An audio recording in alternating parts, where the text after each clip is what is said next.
ये पान के पत्ते हैं। इसका इस्तेमाल जो मैं कर रही हूँ, देखिए किस किस चीज के लिए मैं इस्तेमाल कर रही हूँ, किस तरह से, और किस प्रैक्टिकल यूज किस डिजीज के लिए आपको आने वाला है।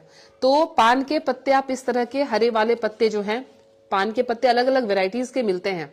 ध्यान रखना है जब आप ट्रीटमेंट प्रोसेस से ले रहे हैं तो ये इस तरह के हरे हरे पत्ते पान के बड़े लेने हैं। एक पत्ता आपने लिया और उसमें एक चुटकी आपने सिर्फ अजवाइन की डाली, और इस तरह से चुटकी एक अजवाइन की डाल के प्रॉपर इसका आप पान तैयार कर लेंगे। जैसे अमिताभ बच्चन ने खाया था, खाई के पान बनारस वाला, आपको इस तरह से इसमें और कुछ भी नहीं मिलाना है। सिंपली हमने पत्ता और अजवाइन ले लिया है और इसको कंज्यूम कर लेना है, चबा चबा कर खा लेना है। इसके फायदे क्या हैं?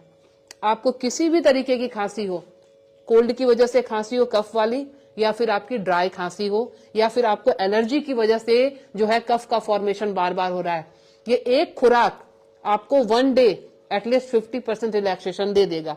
बहुत पुरानी खांसी है, एलर्जी की प्रॉब्लम है, आप इस चीज को 1 टाइम डेली आप करते रहें।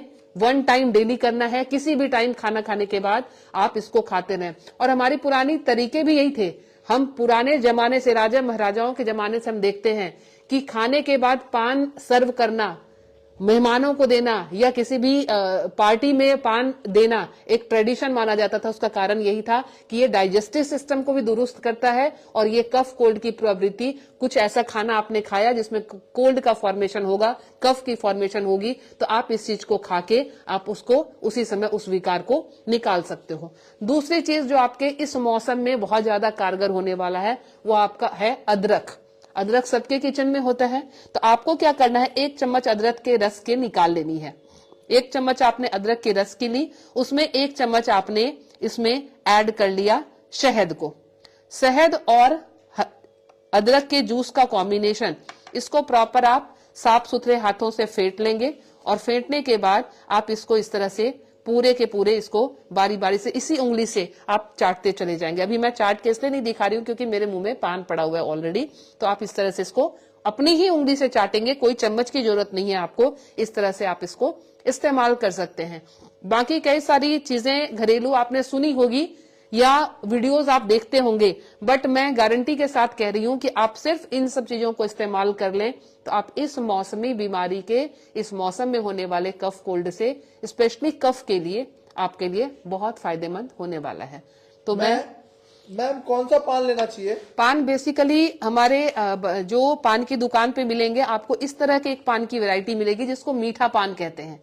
तो ये पान न लेकर आप इस तरह के पान, देखिए जो डार्क है कलर में, खाया भी मैंने ऐसे ही डार्क कलर को है, डार्क कलर का होना चाहिए, बड़ा शेप में ये होता है। इसकी पहचान ये है, नाम क्योंकि बहुत सारे हैं पान के, उसमें आप कंफ्यूज हो जाएंगे, तो ध्यान रखना जिसकी अपीयरेंस इस तरह की होगी ये पान लेना है। ऐसे पान को बिल्कुल नहीं लेना है। आप वैसे शौकिया इस पान को खा सकते हैं, बट चूंकि आपने थेरेपी प्रोसेस से लिया, आपने डिजीज को कम करने के लिए लिया है, तो ऐसे पान की आपको रिक्वायरमेंट होगी। और फ्रेश पान लेना है, डंठल लगे हुए होंगे तो भी अच्छा, नहीं लगे हुए होंगे तो भी अच्छा, उसमें कोई फर्क नहीं पड़ता।